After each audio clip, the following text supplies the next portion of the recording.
Tagore school के इस online platform पे स्वागत है।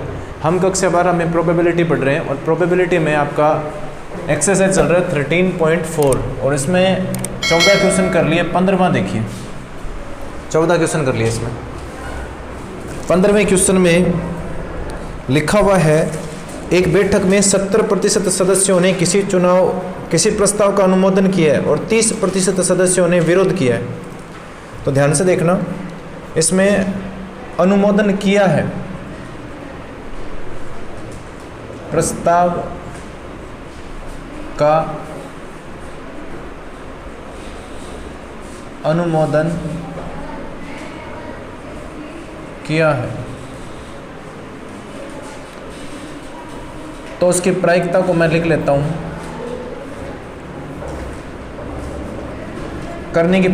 अनुमोदन करने की प्रायिकता, करने की प्रायिकता परसेंटेज में दिया हुआ आपको, तो ध्यान से देखना। परसेंटेज में दिया हुआ है तो इसमें दे रखा है 70%। प्रतिशत में भाग में 100 आएगा तो उत्तर आएगा 0.7। और विरोध करने की प्रायिकता, विरोध करने की प्रायिकता होगी 30%, 30/100, तो यहाँ से आएगा 0.3। फिर इसमें यह बोला गया है,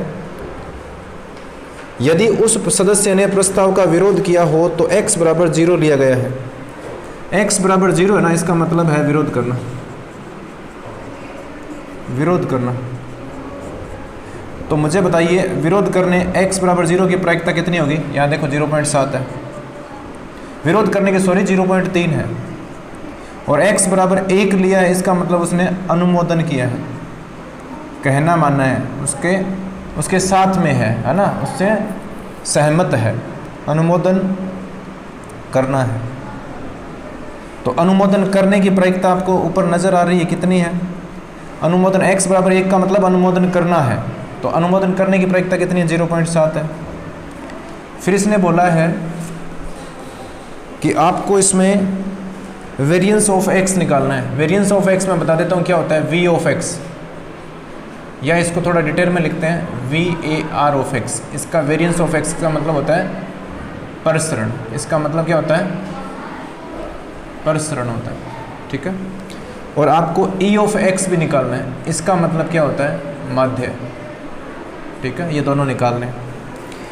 इसमें ध्यान से देखो, x के हमारे पास कितने मान हैं। अगर मैं यहाँ पर प्रायिकता बंटन बनाता हूँ,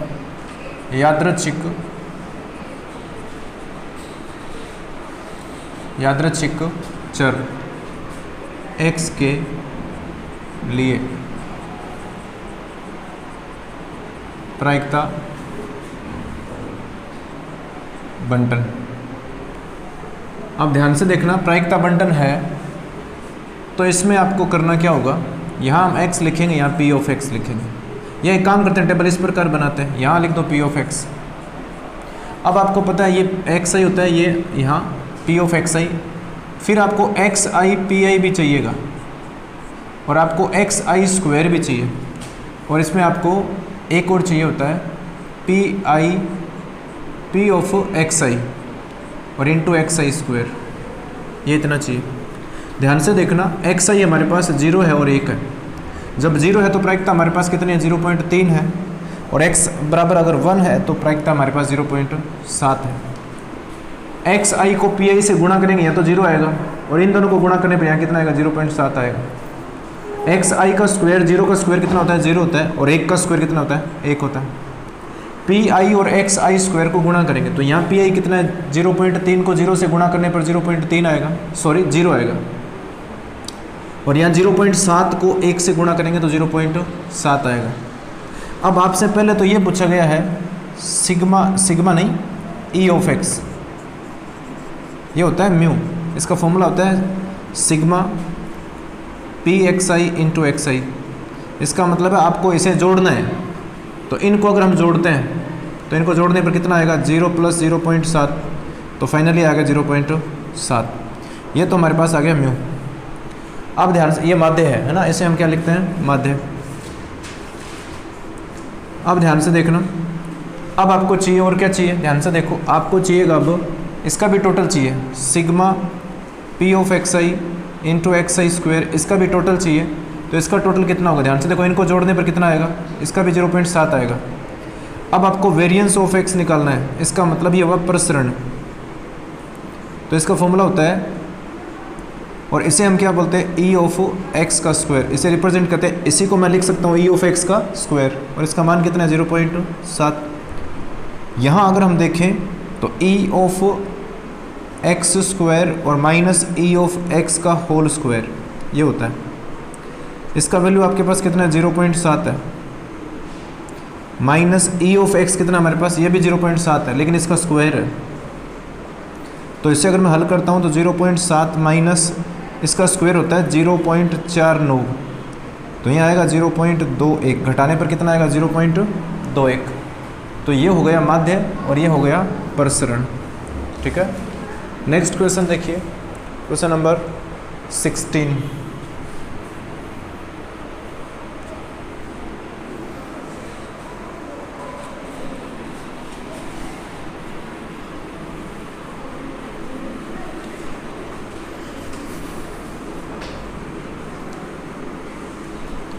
सिक्सटीन नंबर क्वेश्चन में क्या लिखा हुआ है, ध्यान से देखना।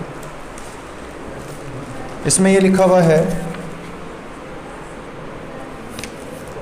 आपको ऐसे पास से जिसके तीनों फलकों पर तो एक है, एक पास है हमारे पास, एक डाइस है, ठीक है, एक पास है इस प्रकार है कि उसके 3 फलकों पर तो एक लिखा हुआ है। 3 फलक है जिन पर 1 लिखा हुआ है, 2 अन्य 3 पर 2 लिखा हुआ है और 1 पर 5 लिखा हुआ है। ध्यान से देखना, टोटल फलक कितने होते हैं इसमें, ध्यान से देखो, इसमें 6 फलक होते हैं। तो इसमें से 3 फलक है ना, 3 फलक, उन पर 3 फलक है, सॉरी फलक, उन पर तो क्या है 1-1 है। इसके अलावा अन्य 3 पर 2 और 1 फलक पर 5, जो अन्य 3 बच गए तो 2 फलक पर क्या है, 2 फलक पर तो है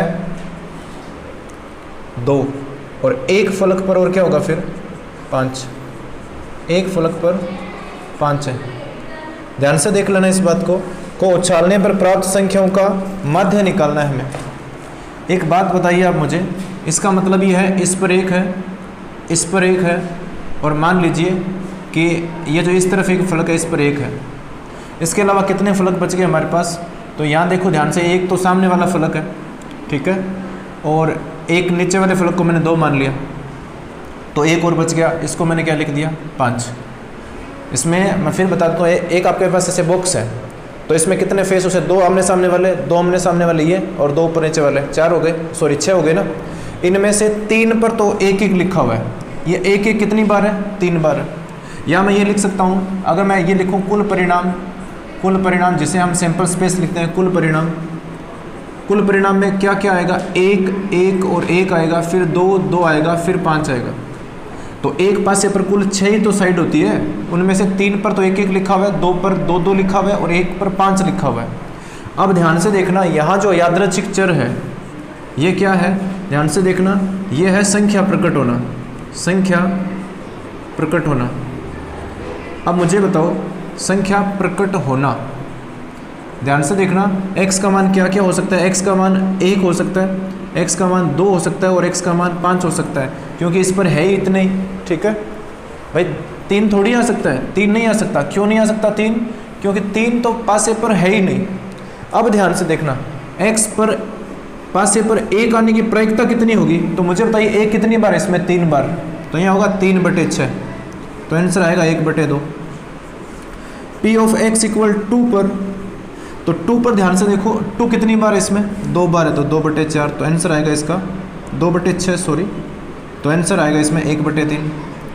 और p ऑफ x इक्वल 5 कितनी बार इसमें, 1 बार है, तो 1/6। अब यहाँ से अगर मैं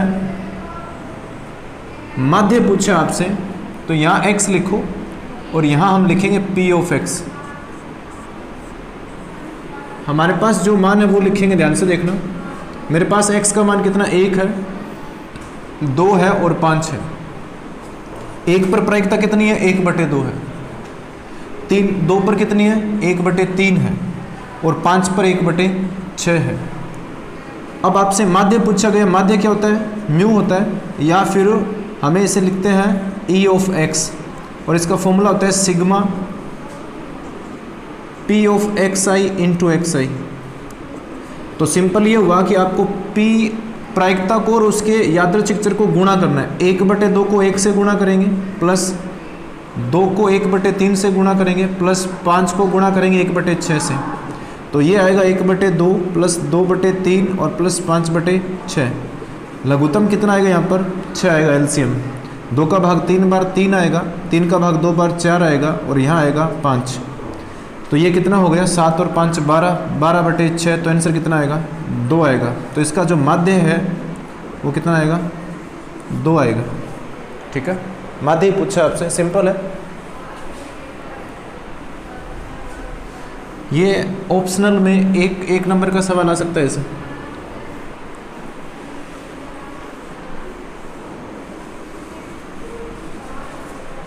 ध्यान से देखना। अब नेक्स्ट जो सवाल है इस एक्सरसाइज का, लास्ट क्वेश्चन कर रहे हैं हम, वो है 17वां। इसमें ये लिखा हुआ है, मान लीजिए कि एक ताश की गड्डी से यादृच्छिक 2 पत्ते निकालने हैं। ताश की जो गड्डी होती है, ताश में कुल कितने पत्ते होते हैं? 52। उसमें से निकालने हमें 2 है। मान लीजिए कि x इक्कों की संख्या को प्रकट करता है। तो x है वो क्या है? इक्कों की संख्या, इक्कों की संख्या है। तो मुझे बताइए इक्कों की संख्या, ध्यान से देखना, इक्कों की संख्या हम 2 पत्ते निकाल रहे हैं। तो 2 जब पत्ते निकालते हैं, निकालने कितने पत्ते हैं? 2। तो इक्कों की संख्या 0 है, इसका मतलब एक भी इक्का नहीं आए। इक्का 1 आ सकता है और इक्का दोनों आ सकते हैं। तो अब ध्यान से देखो, P ऑफ x = 0 पर अगर हम प्रायिकता निकालते हैं, इसका मतलब क्या हुआ? एक भी इक्का नहीं होने की प्रायिकता। इसका मतलब क्या हुआ? एक भी इक्का नहीं होने की प्रायिकता। x का मान 0 है, और 0 किसके लिए लिखा है? इक्कों की संख्या। तो इक्का नहीं है, तो बताइए कितने पत्ते होते हैं जिनमें इक्का नहीं होता है? 48। 48 में से आपको कितने निकालने हैं? 2। और कुल कितने हैं? 52। और उनमें से कितने निकालने हैं? 2। इसे अगर हम हल करते हैं तो ये आएगा 48 फैक्टोरियल, भाग में आएगा 2 फैक्टोरियल, और यह आएगा फैक्टोरियल 46, क्योंकि ये 2 फैक्टोरियल कम हो जाता है। फिर भाग में आएगा, यहाँ पर देखो 52 फैक्टोरियल, यहाँ आएगा 2 फैक्टोरियल, और यहाँ आएगा 50 फैक्टोरियल। इसे अगर मैं हल करता हूँ तो ध्यान से देखना, यहाँ ऊपर से 48 बाहर आएगा और 47 बाहर आएगा, अंदर 46 फैक्टोरियल बचेगा। ये 2 फैक्टोरियल से 2 फैक्टोरियल कट गया, यहाँ 52 बाहर आ गया, 51 बाहर, 50 अंदर। ये जो 46 फैक्टोरियल था ना, ये यहाँ मैंने लिख दिया 46, और ये 50 भाग के भी भाग में था, कहाँ चला गया? ऊपर। तो ये 50 से 50 कटेगा और 46 से 46 कटेगा। यहाँ जो बच गया वो देखिए, अगर इनको हल करते हैं हम तो ये 2 से कटता है 24 बार, और ये 2 से कटता है 26 बार। इसमें अगर 3 का भाग करते हैं 8 बार कटता है, और इसमें अगर 3 का भाग करते हैं तो 17 बार कटता है। फिर इसमें अगर 2 का भाग करेंगे 13 बार कटेगा, और इससे 2 का भाग करेंगे 4 बार कटेगा। तो अब और कोई नहीं कटने वाला है, तो अब इनको गुणा करते हैं हम। 7 चौके 28, हासिल 2 है, 4 चौके 16 और 2 18।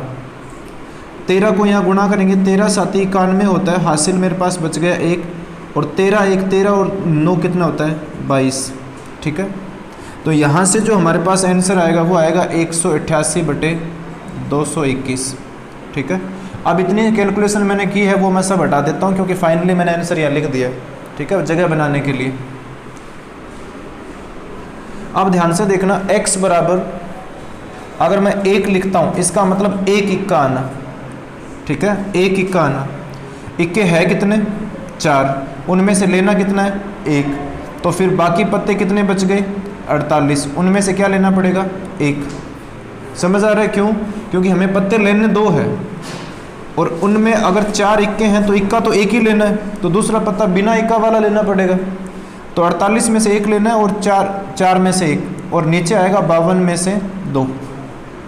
अगर मैं इनको हल करता हूँ तो ध्यान से देखना, इसको चलो रफ में हल करते हैं, या फिर हटा देंगे। 4C1 का मान कितना होता है? 4। 4C1 का मान कितना होता है? 4 होता है। 48C1 का मान कितना होता है? 48 होता है।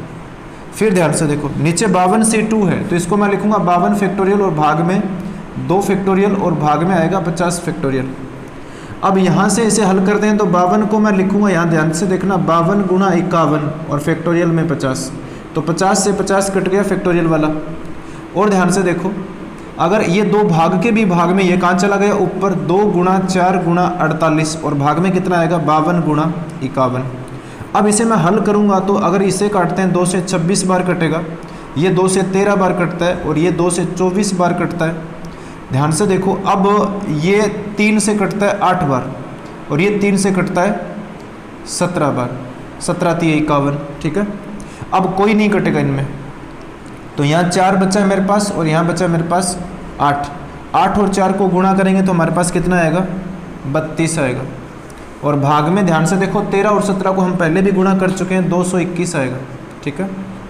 अब इनको मैं हटा देता हूँ जो रफ काम किया है। ध्यान से देखना, इसमें आपसे ये पूछा गया है कि P ऑफ x इक्वल 2 पर, x इक्वल 2 पर, इसका मतलब दोनों इक्के हो, तो 4 पत्तों में से 2 इक्के लेने आपको, दोनों इक्के लेने तो साथ में कुछ नहीं आएगा और 52C2 आएगा। 4C1 को मैं 4 फैक्टोरियल और यहाँ फैक्टोरियल 2 आएगा, इसमें आएगा फैक्टोरियल 52 और भाग में आएगा फैक्टोरियल 2 और फैक्टोरियल 50। अब इस 52 को मैं हटाकर क्या लिख सकता हूँ, 52 गुणा 51 और फैक्टोरियल 50। ये फैक्टोरियल से फैक्टोरियल कट गया, ये 2 से ये 2 वाला कट गया। और देखो, इसे मैं हल करूँगा, 4 फैक्टोरियल का मतलब होता है 4 गुणा 3 गुणा 2, इसके भाग में 2 है तो 2 से 2 कट गया, 2 से ये 2 मैंने हटा दिया। भाग में देखो क्या है, भाग में यहाँ पर है 52 और गुणा 51। अब ध्यान से ये देखना, 3 से ये कटता है 17 बार और ये 4 से कटता है 13 बार, तो ऊपर कुछ नहीं बचा, 1 बचा है, तो यहाँ आएगा 1/221, ठीक है। तो मैं बीच में पूरा कैलकुलेशन हटा देता हूँ, आप लोगों को ये आना चाहिए ना, कैलकुलेशन हम रफ में करते हैं। तो इसका जो आंसर आएगा वो कितना आएगा 1/221। अब ध्यान से देखो, अब आपको करना क्या है, इसमें आपसे ये पूछा गया है कि E ऑफ x निकालिए, इसका मतलब माध्य पूछा है, तो यहाँ x लिखेंगे, यहाँ P ऑफ x लिखेंगे। x का मान हमारे पास क्या है, ध्यान से देखो, x का मान हमारे पास है, एक तो 0 है, फिर x का मान 1 है और फिर 2 है। 0 पर जो प्रायिकता आई है हमारे पास वो कितनी आई है, 0 पर आई है 188/221। x बराबर 1 पर आया है 32 और बटे में 221 और 2 पर आया 1/221। अब आप लोगों को यह तो पता ही है कि E ऑफ x पूछा है इसने, इसका मतलब क्या होता है, इसका मतलब होता है सिग्मा pxi इंटू xi। तो ध्यान से देखो, अब इन दोनों को गुणा करके जोड़ना है, तो 0 को यहाँ गुणा करेंगे तो ये तो 0 ही आएगा, यहाँ 1 से गुणा करेंगे तो ये आएगा 32/221 और इनको अगर जोड़ते हैं, गुणा करते हैं तो ये आएगा 2/221, तो ये फाइनली मेरे पास आएगा 34/221। 17 से ये कटेगा क्योंकि ये 17 से कितनी बार कटता है, 2 बार, और ये 17 से 13 बार, तो यहाँ आएगा 2/13, ठीक है। ये था आपका लास्ट क्वेश्चन, 13.4 एक्सरसाइज का लास्ट क्वेश्चन था ये।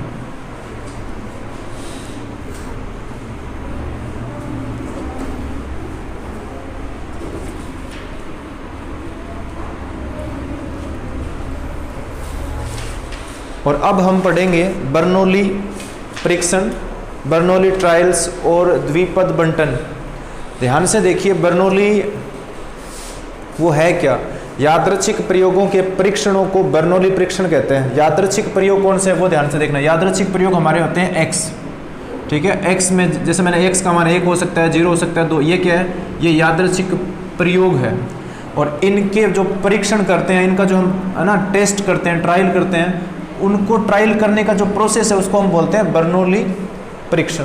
अब इसमें ना 4 बातें जरूरी ध्यान रखनी है आपको बर्नौली परीक्षण के लिए।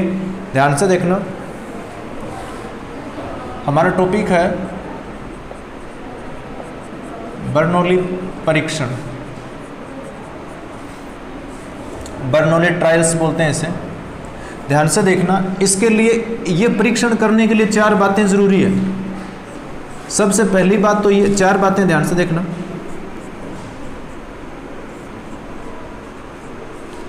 पहली जो बात है वो ये है कि परीक्षणों की जो संख्या वो निश्चित होनी चाहिए। मैं हर एक चीज़ को एक्सप्लेन करूंगा। परीक्षणों की संख्या निश्चित होनी चाहिए, निश्चित होनी चाहिए। अब मैं एक एक को एक्सप्लेन करता चलूंगा। मान लीजिए आपने एक सिक्का या एक पासा 10 बार उछाला है, एक पासा 10 बार उछाला है, तो यहाँ कितने परीक्षण है? यहाँ हमारे पास 10 परीक्षण उछाला है। तो बताइए 10 एक निश्चित संख्या नहीं है क्या?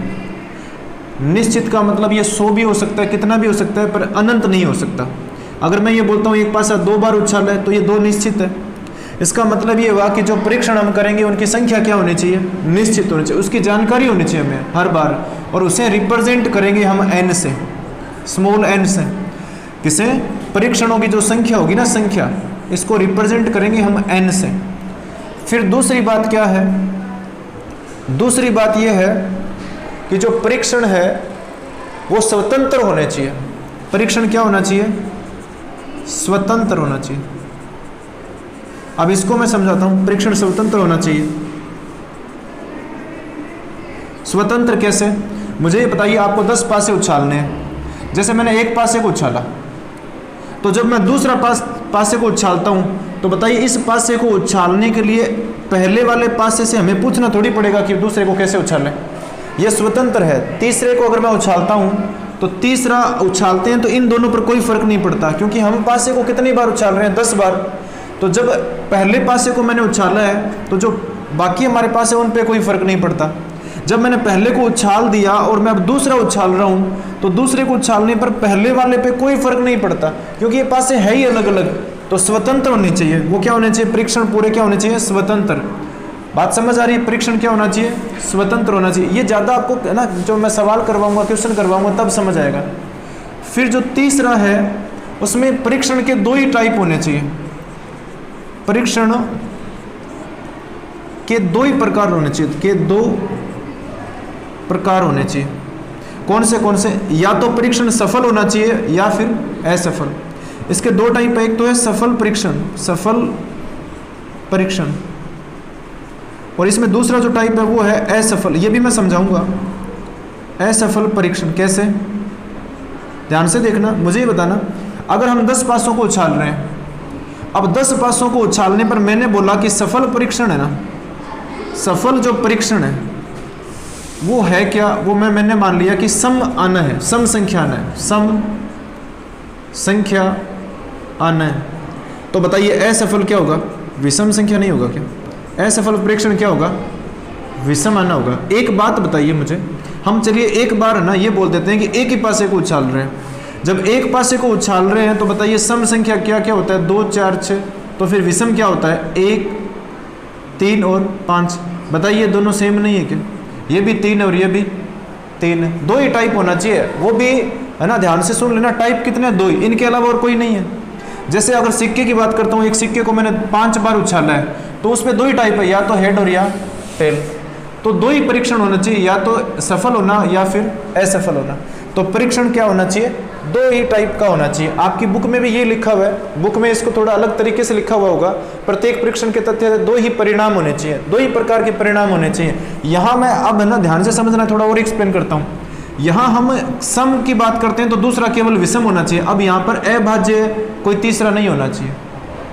अभाज्य संख्या या 2 से बड़ी संख्या या 6 से छोटी संख्या, इस प्रकार का और कोई हमारे पास परिणाम नहीं आना चाहिए। परिणाम एक पासे को उछालने पर 1, 2, 3, 4, 5 और 6 आता है। तो इसमें से 1, 3 और 5 देखिए क्या है? ये विषम है, और 2, 4, 6 क्या है? सम है। तो 2 ही प्रकार के परिणाम होने चाहिए। बर्नौली थ्योरम, बर्नौली जो परीक्षण है वो सवाल करने के लिए हमारे पास 2 प्रकार के परीक्षण होने चाहिए। यहाँ कोई तीसरा नहीं हो सकता। हम ये नहीं बोल सकते कि आपको विषम संख्याओं के अलावा आपको अभाज्य संख्या लेना है, क्योंकि अभाज्य संख्या 2, 5 और 3 है। ये भी एक नया परीक्षण है, लेकिन ये होना नहीं चाहिए। 2 ही परीक्षण होने चाहिए। इसके अलावा प्रत्येक परीक्षण में मुझे बताइए, अगर हम 10 पासों को उछाल रहे हैं, कितने पासों को, 10 पासों को उछालते हैं, तो बताइए इनमें से किसी भी एक पासे को उठाते हम और उस पासे पर सम संख्या आने की प्रायिकता बताइए औरों से अलग होती है क्या? नहीं होती है। किसी भी पासे को देख लो, प्रत्येक पासे पर जो सम संख्याएं 3 ही होती है और विषम भी 3 ही होती है। तो ये नहीं होना चाहिए कि एक पासे पर तो सम संख्याएं 4 है और एक पर 3 है, एक पर 2 है, सभी पर प्रायिकता क्या होनी चाहिए? सेम। प्रत्येक परिणाम की, प्रत्येक परीक्षण में प्रायिकता क्या होनी चाहिए? सेम। ये 4th टाइप है। तो आपकी बुक में किस प्रकार लिखा हुआ है? किसी परिणाम की प्रायिकता प्रत्येक परीक्षण में समान होनी चाहिए। परिणाम की प्रायिकता प्रत्येक परीक्षण में समान होनी चाहिए। मेरा कहने का मतलब ये हुआ, आपको ना हमेशा पास से एक जैसे लेने हैं, सिक्के लेने तो भी एक जैसे लेने। ये नहीं है कि एक पासा हमने ऐसा ले लिया जिसमें 1 और 1 2 बार आ रहा है, तो इसमें विषम तो फिर ज़्यादा हो जाएंगे ना। विषम अगर 3, एक पासे पर 3 विषम है तो दूसरे पासे पर भी 3 ही विषम होने चाहिए। अगर एक पासे पर 4 विषम है तो फिर दूसरे पर, चौथे पे, 5वें पे, सभी पासों पर समान होने चाहिए, एक जैसा होना चाहिए, तभी प्रायिकता सेम आएगी। तो अगर ये 4 बातें अगर हमें पता है तो ही हम ये बर्नौली परीक्षण कर सकते हैं, वरना नहीं कर सकते। अब इन 4 बातों को मैं सवाल में और समझाऊंगा कि सवाल में ये चीज़ें हम कैसे, किस तरीके से देखेंगे। अब बर्नौली परीक्षण को करने के लिए हमें एक और कॉन्सेप्ट पढ़ना पड़ेगा और वो कॉन्सेप्ट है द्विपद बंटन। अब ये द्विपद बंटन क्या है, ध्यान से देखना।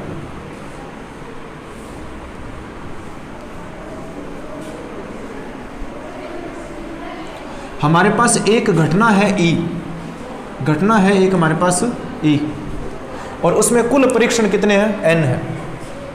द्विपद बंटन। देखिए द्विपद बंटन नाम क्यों है? क्योंकि इसमें द्विपद पर जो थ्योरम है हमारी 11वीं क्लास में एक एक्सरसाइज है द्विपद, है ना, इसको हम बोलते हैं बाइनोमियल थ्योरम, ठीक है।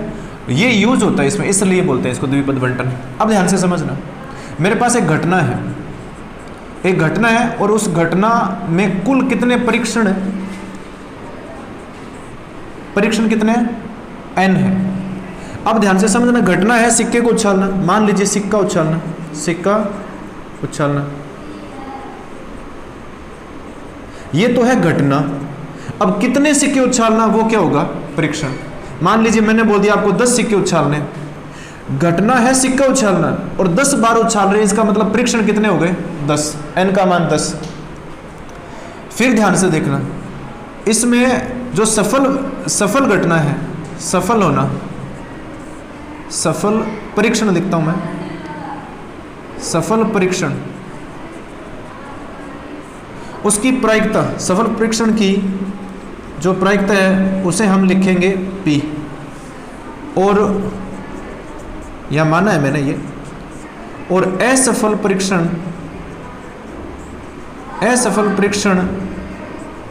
की प्रायिकता को मैं क्या लिखूंगा? असफल परीक्षण की प्रायिकता को हम लिखेंगे Q। सफल की प्रायिकता को P लिखा है मैंने, असफल की प्रायिकता को Q लिखा है। कुल परीक्षण n है और इन कुल n परीक्षणों में से कुछ चुनेंगे हम। तो उनमें से जैसे मैंने मान लिया कि मैंने 10 सिक्कों को उछाला है, समझते जाना, सफलता क्या है? सफलता है चित आना, चित आना सफलता है। तो बताइए फिर असफलता क्या होगी? पट आना। पट आना क्या हो जाएगी? असफलता। ये सफलता है और ये असफलता, दोनों आपके सामने एकदम क्लियर। 10 सिक्कों को उछाल रहे, 10 परीक्षण है, लेकिन उन 10 सिक्कों में से मैंने बोल दिया कि मैं 4 सिक्कों को चुनता हूं। तो ध्यान से सुनो, 4 सिक्कों के सफल होने की प्रायिकता, 4 सिक्कों के सफल होना, या फिर मैं ब्रैकेट में लिख देता हूं चित्त आना, एक ही बात है। देखिए चित्त को ही तो मैंने सफल मानना था, तो सफल के ब्रैकेट में मैंने चित्त लिखा है। इस प्रकार के आपसे क्वेश्चन पूछेगा ये, 4 सिक्कों के सफल होने की प्रायिकता। तो यहाँ जो हम चुनेंगे ना, 10 में से कितने चुन रहे हैं? 4। तो यहाँ जो चुनेंगे ना, सफल परीक्षण को इसने क्या माना है? सफल परीक्षण को क्या माना है? सफल परीक्षण को इसने x माना है। ध्यान से देख लेना, एक बात, यहाँ 3-4 चीजें आ रही है। एक तो n क्या चीज है? टोटल परीक्षण है, कुल परीक्षण है। पहली बात।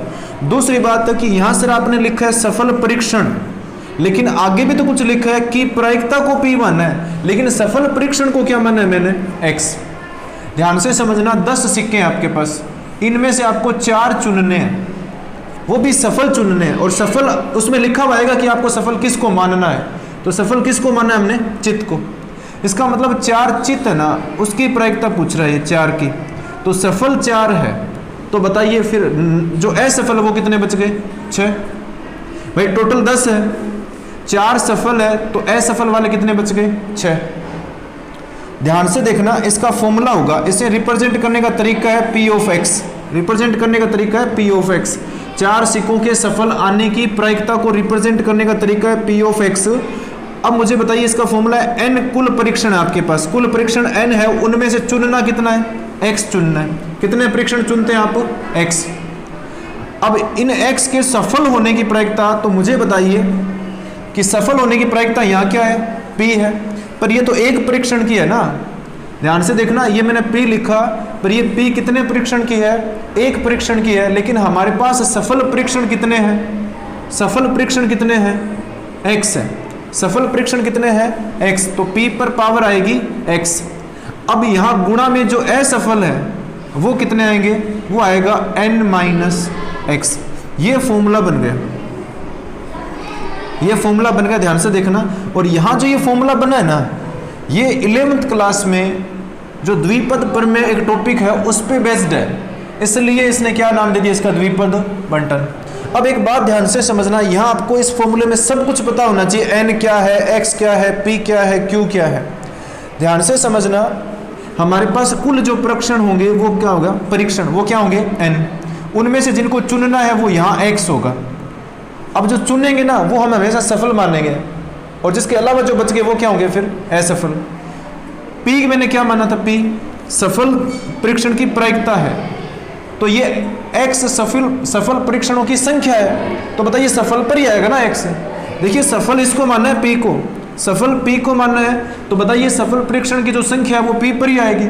और असफल किसे माना है मैंने, Q पर, तो असफल की जो संख्या है, बताइए कुल N है, उनमें से सफल को निकालने पर बच गया वो क्या होगा, असफल, वो असफल की प्रायिकता पर आएगी। अब आप ये सोचो सर आपने पावर में क्यों लिखा, मुझे एक बात बताइए, 2 सिक्कों को अगर आप उछाल रहे हैं, पहले पर हेड और दूसरे पर भी हेड आने की प्रायिकता निकालो, तो मुझे बताइए पहले पर हेड आने की प्रायिकता 1/2 है, दूसरे पर हेड आने की प्रायिकता भी तो 1/2 ही होती है, नहीं होगी क्या। ध्यान से देखना, हेड आने की प्रायिकता पहले सिक्के पर 1/2 है, और दूसरा सिक्का अलग है, स्वतंत्र है वो, तो उस पर भी तो हेड आने की प्रायिकता कितनी है, 1/2। तो बताइए 1/2 पर पावर कितनी आ गई, 2। तो हेड आना बार बार, तो मैंने ये बोल दिया कि 4 बार हेड आएगा, तो यहाँ 4 लिखेंगे सफल पर। और अगर मैं ये बोलता हूँ कि 5 बार चित्त आने की, पट आने की, तो इस पर फिर वो आएगा 5। ठीक है, आपको इसमें ज़्यादा मैं फिर बता रहा हूँ कि आपको एक बार ये फॉर्मूला देखना है और इसमें ये क्लियर समझना है कि N क्या है, X क्या है, P और Q क्या है। ज़्यादा बातें समझ आएगी आपको क्वेश्चन में। मैं फिर बता रहा हूँ, थ्योरी हमें डायरेक्ट समझ नहीं आती है, सवाल से समझ आती है। ठीक है, तो देखते हैं टाइम है क्या अभी। चलो एक क्वेश्चन करवाता हूँ मैं ना, एक क्वेश्चन करवा देता हूँ, बाकी फिर हम कल पढ़ेंगे।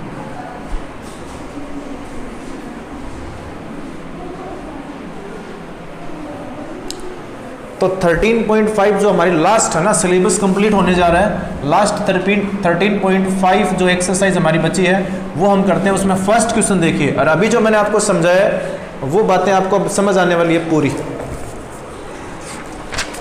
तो इसमें ये लिखा हुआ है, एक पासे को 6 बार उछाला जाता है, पासा 6 बार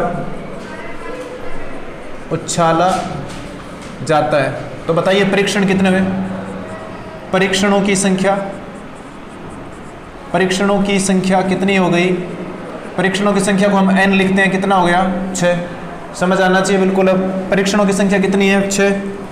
यदि पासे पर सम संख्या प्राप्त होना एक सफलता है, सफल परीक्षण क्या है, सफल परीक्षण, सफल परीक्षण है पासे पर सम संख्या प्राप्त होना। तो फिर असफल क्या हो गया, असफल परीक्षण क्या होगा, असफल परीक्षण, तो सफल सम आना है तो फिर विषम आना क्या हो जाएगा, विषम अंक आना, ये असफल परीक्षण हो गया। अब ध्यान से देखना, पहला इसमें क्वेश्चन ये है निम्नलिखित की प्रायिकता। इसमें फर्स्ट क्वेश्चन देखिए, फर्स्ट क्वेश्चन आपसे ये पूछा गया है कि 5 सफलताएं आने की प्रायिकता ज्ञात कीजिए। 5 सफलताएं, x का मान कितना दे दिया इसने, 5 सफलताएं,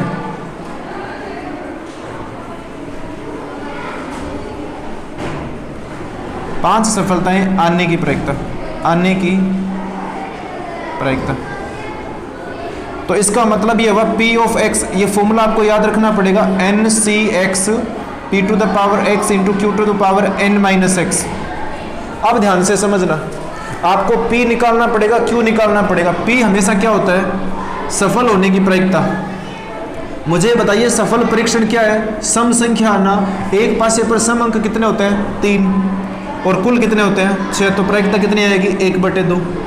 इसी प्रकार अगर मैं Q निकालता हूँ तो Q मुझे बताइए विषम अंक आना है, विषम कितने होते हैं, ये भी 3 ही होते हैं, तो 3/6, तो कितना आएगा, 1/2। अब ध्यान से देखो, x का मान कितना है इसमें, 5, तो यहाँ टोटल कितने हमारे पास 6 परीक्षण है, 6 में से आपको 5 निकालने हैं। p का मान कितना है, 1/2, x का मान कितना है, 5, q का मान 1/2 और n का मान हमारे पास 6 है, x का मान 5 है। इसे अगर हम हल करते हैं तो ध्यान से देखना, 6c5 लिखा हुआ है, तो 6 फैक्टोरियल भाग में 5 फैक्टोरियल और फैक्टोरियल 6 माइनस 5, 1/2 की पावर यहाँ 5 है और यहाँ 1/2 की पावर 1 है, तो 1/2 की पावर कितना हो गया, 6 हो गया। 6 फैक्टोरियल को मैं लिख सकता हूँ 6 गुना 5 फैक्टोरियल और भाग में 5 फैक्टोरियल है, तो ये 5 से 5 कट गया फैक्टोरियल, 1/2 की पावर 6 आ गया। ध्यान से समझना, इसे मैं लिख सकता हूँ 6/2 की पावर 6 का मतलब कितना होता है, 64 होता है, और इसे काटेंगे तो ये 3 बार कटेगा और ये कटेगा 32 बार, तो फाइनली आंसर आएगा 3/32। ये था फर्स्ट पार्ट। अब मैं अभी करवाऊंगा सेकंड और थर्ड पार्ट, तभी आप लोगों को समझ आएगा, ठीक है, क्योंकि ये एक साथ नहीं है। तो सेकंड जो पार्ट है इसमें, उसमें क्या देखिए, सेकंड पार्ट में देखिए, सेकंड पार्ट में इसमें ये लिखा हुआ है कि जो सफलताएं वो कितनी होनी चाहिए, न्यूनतम 5 होनी चाहिए, न्यूनतम 5 सफलताएं, न्यूनतम 5 सफलताएं। इसका मतलब ध्यान से समझना, अब इसका मतलब अगर हम x के रूप में लिखना चाहें तो न्यूनतम 5 का मतलब है कम से कम 5 होनी चाहिए, 5 से कम नहीं होनी चाहिए। इसका मतलब क्या होता है, न्यूनतम 5 का मतलब है कि कम से कम 5 होनी चाहिए, 5 से कम नहीं होनी चाहिए। इसका मतलब x का मान 5 और 5 से बड़ा हो सकता है, x का मान 5 और 5 से बड़ा हो सकता है। तो यहाँ अगर मैं प्रायिकता निकालूंगा, न्यूनतम 5 सफलताएं आने की प्रायिकता, आने की प्रायिकता, तो ध्यान से देखो, इसमें P ऑफ 5 भी आएगा और P ऑफ 6 भी आएगा। ये दोनों को जोड़ा क्यों है, ये बात समझना आप लोग। एक बार ध्यान से बोर्ड पे देखो, इसका मतलब ये है 5 आएगा और 5 से बड़ा कौन है बताइए, 6, 2 ही तो है, 7 क्यों नहीं है, क्यों 7 हमारे पास परीक्षण ही नहीं है, परीक्षण कितने अच्छे है। इसमें इस बात का मतलब समझना, न्यूनतम 5 है तो इसका मतलब है कम से कम 5 है, 5 से कम नहीं लेना है। तो 5 से कम कौन कौन बच गया, 0, 1, 2, 3, 4 ये बच गए, ये नहीं लेना है, 5 लेना है और 6 लेना है। अब फॉर्मूला क्या है, फॉर्मूला तो ये है, फॉर्मूला मैं साइड में लिख देता हूँ यहाँ, NCx P to the power x into Q to the power n minus x, ये होता है। तो यहाँ मैं लिखूंगा 6c5, P का मान हमारे पास 1/2 है, ये जो यहाँ 5 होता है ये इस पर आता है, और 1/2 पर पावर कितनी आएगी, 6 माइनस 5 प्लस 6 आएगा। x का मान कितना है, 6, P 1/2 है और उस पर पावर आएगा 6, और यहाँ 1/2 जो Q का मान है उस पर आएगा 6 - 6। अब इसे यहाँ पर हल करते हैं हम, तो यहाँ से आएगा 6 गुणा 1/2 का पावर 6 और प्लस यहाँ आएगा 6 होता है 1 और इंटू 1/2 का पावर कितना आएगा 6। अगर इसे हल करते हैं तो मैं यहाँ लिख देता हूँ, ये आएगा 6/64 और प्लस 1/64, ये आएगा 6/64 और ये आएगा 1/64, तो ओवरऑल आपके पास आ जाएगा 7/64। थर्ड क्वेश्चन आपको अपने आप करना है, इसमें थर्ड और बच गया। उसमें करना क्या होगा मैं थोड़ा सा बता देता हूँ। इसमें थर्ड में आपको करना पड़ेगा अधिकतम 5 सफलताएं, अधिकतम 5, इसका मतलब है 5 से ज़्यादा नहीं लेना है। तो इसका मतलब तो यही हुआ ना कि x का मान 5 से छोटा और 5 के बराबर है, 5 से बड़ा नहीं है। अधिकतम 5 का मतलब ये हुआ कि 5 से बड़ा नहीं लेना है। तो इसे ध्यान से देखना, इसे आपको इस प्रकार लिखना पड़ेगा P0 plus P1 plus P2 plus P3 plus P4 और प्लस P5। अब आप सोच रहे हो सर इतने सारे करने पड़ेगा क्या? यहाँ मैंने 2 को किया ना, इसी प्रकार आपको इन सब को करना पड़ेगा। तो इसका एक और तरीका है कि आप एक में से ना जो हमें नहीं लेना ना उसको हटा दो। ध्यान से समझना, लिखने में आपका ध्यान नहीं होना चाहिए। एक में से उसको घटा दो जो हमें नहीं लेना है। तो मुझे बताइए 5 तक तो लेना है, लेना किसको नहीं है? 6 को। तो एक में से उसको घटा दो, तो अब आपको एक ही निकालना पड़ेगा, ऊपर वाले नहीं करने हैं, ये करना पड़ेगा। तो P6 मैंने अभी निकाला था ना, P6 ये निकाला था ना, इधर P6 यहाँ निकाला हुआ है, वो कितना है? 1/64 है। एक में से P6 का मान 1/64 है, तो यहाँ से फाइनली आंसर आएगा 63/64। मैं आप लोगों को विश्वास दिलाता हूँ कि बर्नौली थ्योरम या बर्नौली ट्रायल्स के जितने भी क्वेश्चन है बहुत ज़्यादा सिंपल है, आपको ध्यान से समझना पड़ेगा। बाकी बातें हम नेक्स्ट क्लास में करेंगे। तब तक के लिए देख रहिए RNT स्कूल सरदार सर।